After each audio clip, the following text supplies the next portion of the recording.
பொருளோடு புகழைத் தந்து போற்றிடும் வாழ்வைத் தந்து வருங்காலம் அனைத்தும் செல்வம் வரும் காலம் ஆக்கி வைத்து பெருமைகள் வழங்க வேண்டும், பேரருள் கூட்ட வேண்டும். அருள்மிகு குருவே உன்னை அடிபணிந்து வணங்குகின்றேன். வருடம் ஓர் ராசி வீதம் வட்டமாய் சுழன்று வந்தே தருகிற பலனை நாங்கள் தங்கமாய் ஏற்றுக்கொள்வோம்.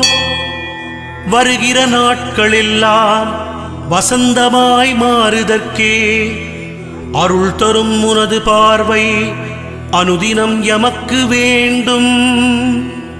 குருவே நீ பார்த்தால் போதும் கோடியாய் நன்மை சேரும்.